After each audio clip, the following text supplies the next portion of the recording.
Many Wartburg students have been targeted by online harassment, and until this week, little has been done to stop it. According to Pew Internet Research, 95% of social media using teens report being bystanders. Wartburg student Kelsey Bemis joins us now and is part of a small group of seniors who decided to take a stand. So Kelsey, how was it being one of the few students to speak out about Wartburg confessions? I don't know. I guess it was just my opinion, and I wanted to get that out there. So. Okay. And when did you reach that breaking point? Last Wednesday, I was at my internship, and I apologize to my internship because I wasn't very productive. But I was looking at the tweets on there, and I guess I went to the Ask page for some reason and saw that one of the tweets had been asked to take down, and the users or the page owner responded with, "It's not the messenger's fault. Don't do things if you don't want people to know." And that's what kind of made me mad, I guess, is if someone's asking you to take them down. And they nicely asked and said she's worried it'll ruin future careers. Will you please take this down? And that's kind of what really, I guess, got to me. So.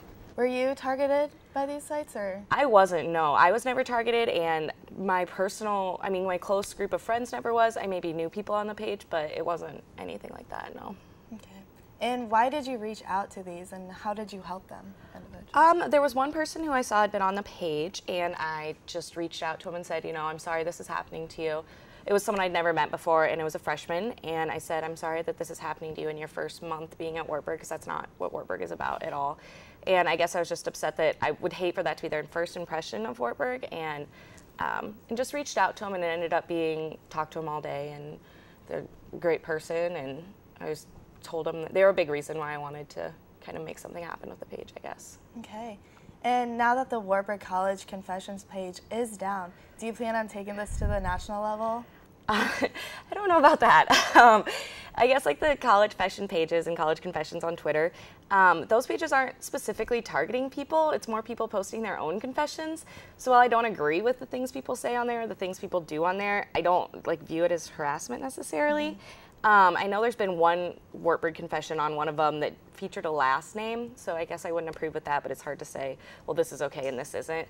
But generally those pages aren't necessarily targeting anyone, so it's just a lot of people trying to kind of brag, I guess. Okay, and do you have any advice for anyone who is being harassed on these social media? Well, I know one thing you can do is you can reach out to the Knights for Equality campaign, which is through Alliance. It's a great group of people, even if you're not an LGBTQA individual.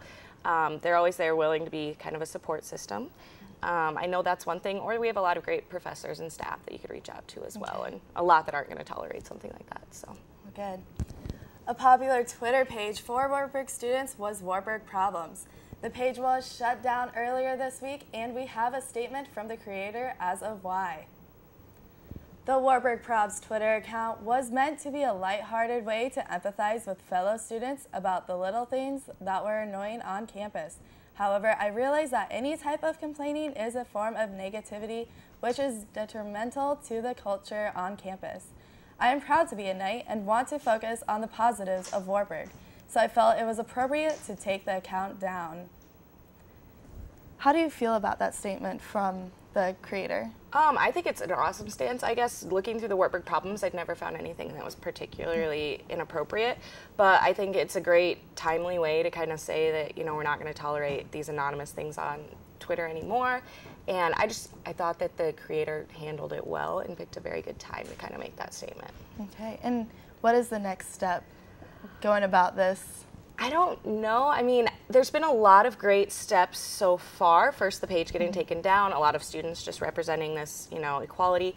The soccer team's video, the Knights for Equality teaming up with our rival school, which is, it's awesome. So clearly things are happening. So I guess just kind of continuing to spread that message of, I know personally it feels a lot better to reach out to someone and help them than it does to bash on them anonymously or not anonymously. So I think just hopefully can move forward that way. Great. Well, thank you so much for reaching out, Kelsey, and joining me today about it.